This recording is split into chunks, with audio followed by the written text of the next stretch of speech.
สวัสดีค่ะท่านผู้ชมดิฉันเภสัชกรหญิงสุปกรณ์ฉัตรอุทัยค่ะวันนี้นะคะจะมาพูดในหัวข้อของเรื่องยาค่ะยาคืออะไรนะคะยาก็คือสารหรือว่าสารเคมีนะคะที่ออกฤทธิ์นะคะเพื่อทำให้มีผลต่อการรักษาโรคป้องกันโรคส่งเสริมสุขภาพบำบัดแล้วก็รักษาบรรเทาโรคต่างๆนะคะที่เกิดขึ้นค่ะโดยจะแบ่งยานะคะตามการกำเนิดของยานะคะแหล่งกำเนิดก็คือแบ่งได้2แบบค่ะคือ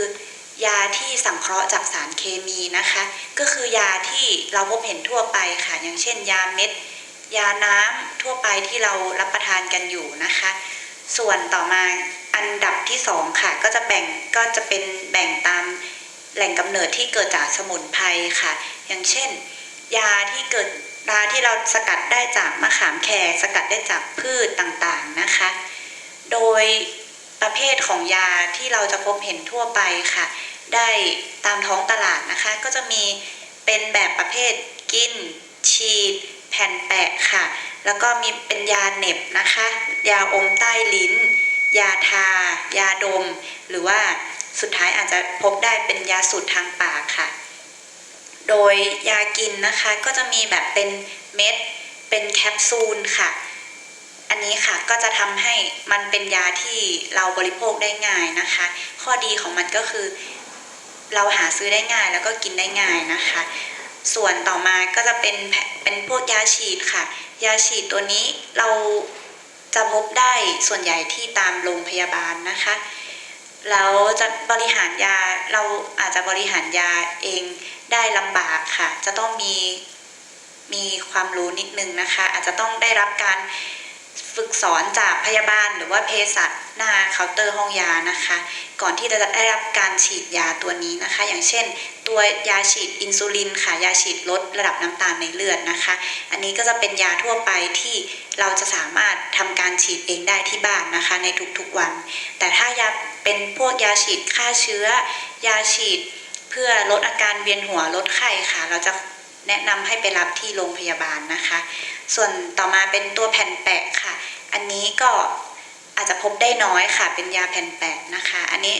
ส่วนใหญ่ก็จะเป็นยาเกี่ยวกับพวกโรคความจำค่ะจะเป็นแผ่นแปะนี่คืออาจจะง่ายสำหรับคนแก่ค่ะหรือว่าผู้ที่ไม่สามารถช่วยตัวเองได้นะคะอันนี้จะเป็นการบริหารยาที่ง่ายค่ะก็คือเราแปะ1แผ่นอาจจะได้1วันหรือว่าได้ทุก3วันเนี้ยค่ะแล้วค่อยเปลี่ยนนะคะต่อมาอาจจะเป็นยาเหน็บค่ะอันนี้อาจจะยากนิดนึงนะคะเป็นการเหน็บยามีการเหน็บยาทางทวารหนักหรือว่าทางช่องคลอดค่ะส่วนต่อมาเป็นยาอมใต้ลิ้นนะคะยาอมใต้ลิ้นก็ยาตัวนี้นะคะจะถูกออกแบบมาให้ออกฤทธิ์ได้เร็วค่ะยาอมใต้ลิ้นที่เราจะพบเห็นได้เยอะนะคะทั่วไปก็จะเป็นพวกยาอมใต้ลิ้นเกี่ยวกับตัวโรคหัวใจค่ะอันนี้สำหรับผู้สูงอายุก็คือเราจะอมใต้ลิ้นรอมันออกฤทธิ์ประมาณไม่เกิน1 นาทีค่ะเพื่อรักษาโรคนะคะต่อมาก็จะเป็นตัวยาทาค่ะยาทานี้ก็จะพบเห็นได้ทั่วไปแล้วก็ใช้ได้ง่ายนะคะอันนี้ก็จะเป็นพวกเกี่ยวกับตัวยาทาลดอาการแก้ปวดต่างๆค่ะต่อมาจะเป็นตัวยาดมก็คือยาดมหรือว่ายาสูดพ่นทางจมูกเนาะส่วนตัวยาสูดพ่นทางจมูกค่ะก็จะมีวิธีการหรือว่าขั้นตอนต่างๆที่อาจจะต้องใช้ทักษะนิดนึงค่ะในการก่อนที่เราจะเริ่มใช้ครั้งแรกค่ะ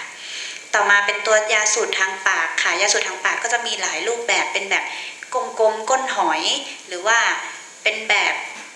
ที่เรากดแล้วก็มีการสูดทางปากนะคะอันนี้ก็จะมีหลายเทคนิคอย่างเช่นสูดเร็วแรงลึกหรือว่ากดหายใจเข้าสูดช้าๆอย่างนี้ค่ะ